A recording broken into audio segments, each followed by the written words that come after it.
Okay, so here's something I wanted to talk about for like a while now, and that is drama slop commentary. It's pretty self-explanatory. It's just YouTubers who make videos about drama, and it's just done very sloppy. It's not good. It's lazy. It just annoys me because so much more could be done. And I feel like YouTube is a place where you need to be creative, or you want to be creative, and that's why you're there, is because you want to create something and you want to be happy with it.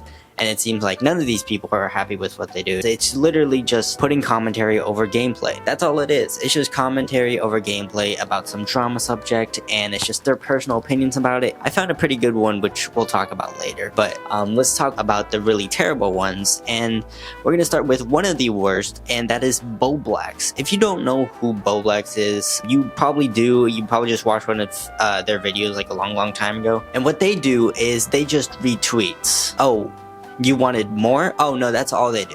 Oh, is that allowed? I have no idea. All they do is retweets. They don't add input. They literally just retweets, and it's like, now tell me what you think in the comments below. That's the whole video. That's every video that they made. It's exactly like that. And I feel like to a point it is just freebooting.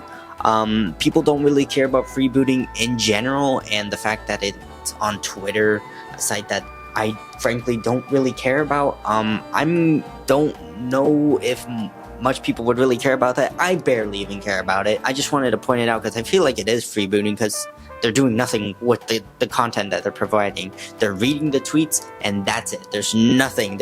They aren't transforming it.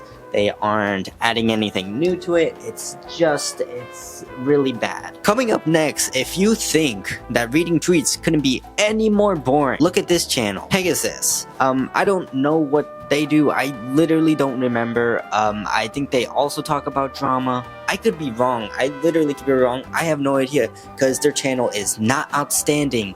It is extremely forgettable. I forget about it every single day. The only reason that I have to remember it today is because I'm talking about it. But I'm going to forget about it when I'm done recording this.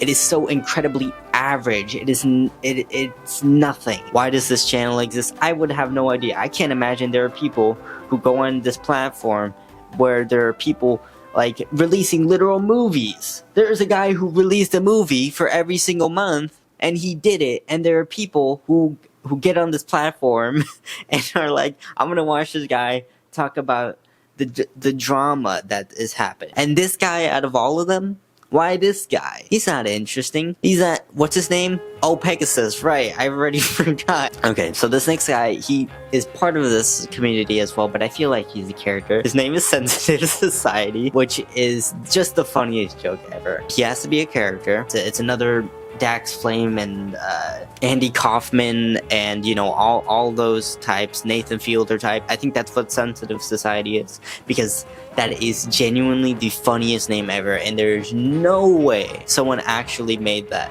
and it being the year 2025. Alright, so this is my final guy I'm going to talk about, and his name is Diesel Patches. That is a little bit more of a recognizable name. I'm going to be honest and sensitive. I used to watch him. I used to enjoy the content.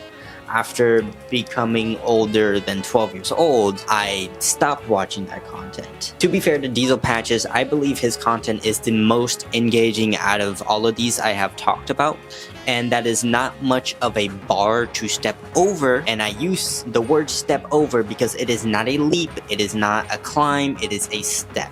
That is how low this bar is. I think he actually puts some actual effort into his stuff, which is bad because I think the stuff that he talks about is not good. I think he is a pretty easy pipeline into the right-wing atmosphere, which can get pretty messy. He defends the Critical Drinker because people were calling him racist. I don't know why he defended the Critical Drinker. He's a grown man. He can defend himself. In fact, actually, I'm gonna have a side tangent about the Critical Drinker, because I don't know why Diesel Patches made this fucking video on him. The Critical Drinker is a little weird, right? He has this weird fascination with Tom Cruise, which is pretty funny. He says he's like the best actor ever. I think he might even have a little bit of a boy crush, which is kind of cute. cute. I don't really see it, especially with the whole Scientology cult thing. Maybe he doesn't know about that. I have no idea. I feel like it's the first thing I think about when I hear the name Tom Cruise. I think, oh, Scientology, right? His Twitter is full of gems. I mean, he made this awesome tweet in response to this video Donald Trump made about the film industry. I have no idea. And the Critical Drinker said, "We live in eventful times, and this one could, well, change Hollywood forever." Wow, the Critical Drinker. Oh my god, that's amazing. When was this tweeted? May 8th. It's August 13th. Okay, that's a lot of progress in movies. I mean, the movies must be amazing, right? It's time to accept that our culture... What happened, the Critical Drinker? I thought the film industry was gonna be changed forever. What happened here? Oh no! Let's see what else he did. He reposted this tweet that said, "An idea isn't truly dead until you hold its funeral." And it's linking a YouTube video that is called Woke is Dead. Oh my god, that's so epic! Oh my god, Woke is dead, guys! I can't believe that Woke is dead. That's awesome. And this was, tweeted in February? Wow! So a lot of time Woke has died. Let's see what has happened in the future. The hilarious thing about the whole Sydney Sweeney... I would say most people who stand against Sydney Sweeney, the other party would call them woke. So it seems like Woke isn't dead. So what happened there? Did Woke die? I thought Woke died all the way back in February. This is in response to a Call of Duty tweet saying, "Threat level extremely giggly. Seth Rogen joins the fight in Call of Duty." That's pretty cool. I don't know. I don't play Call of Duty, but I like Seth Rogen. I think he's a pretty funny guy. The fact that he's in Call of Duty is pretty fucking funny. What did the Critical Drinker say? "Do you guys hate making money or something?" In 2022, Activision Blizzard's annual revenue amounted to $7.5 billion. I'm gonna go on a whim and say the Critical Drinker does not have $7 billion. I don't have $7 billion. If we combined my amount of money and the Critical Drinker's amount of money, we wouldn't have anything close to 7. We wouldn't even have $1 billion. So I'm gonna say they don't hate making money, because $7 billion is a lot of fucking money. Okay, let's see what else he reposted. He reposted this tweet by Ricky Gervais. Oh my god, the guy from The Office and nothing else. And this is what he said: "If facts hurt your feelings, you need new feelings, not new facts." Wow, Ricky Gervais. That's really fucking cool, man. How old is he again? He's 64 years old. Okay. Yeah, he's a little bit too old to be saying that, I feel like. Okay, so he tweeted and replied to this post that said, "Alex Garland on people who hate The Last of Us Part 2. Who gives a shit?" The Critical Drinker says, "Well, actually, you should give a shit. If your own audience hates your product, you didn't make a good product." Wow, the Critical Drinker, so profound. Honestly, a pretty sound opinion. Makes sense. Wait, what did he repost here? "Watchmen is a great action film that didn't get the appreciation it needed." No, it was a bad film. The people who like Watchmen don't like the Watchmen because it's bad, because the characters are not written well and the story's not written well and it's all over the place and it's not good. It wasn't a good movie. People didn't like it. In other words, you could even say that their own audience hated the product that they put it out. Therefore, they didn't make a good product, right? Like the previous tweet he said. That's a lot of contradictions that I had to read out, sorry. And that's how you do fucking commentary, by the way. He also makes a lot of posts on different trailer announcements or like actor announcements on different movies or shows or, you know, whatever. It'll always be in response to that, and he'll always be like, "Who? What is that? That's still happening? I'm an alcoholic." And it's to show that the movie has no relevancy, right? Because if the Critical Drinker doesn't know what it is, then it must not have that big of a platform, right? But all that shows to me is that Critical Drinker and his audience are not the target audience for that show slash movie slash whatever it is. The reason you're asking who is because it's not for you. There are so many things that I see that I'm like, what is that? And if I don't know, you know what I do? I don't look at it. I just go past it, because why would I fucking care? And the fact that he's trying to convey that he doesn't care by literally tweeting.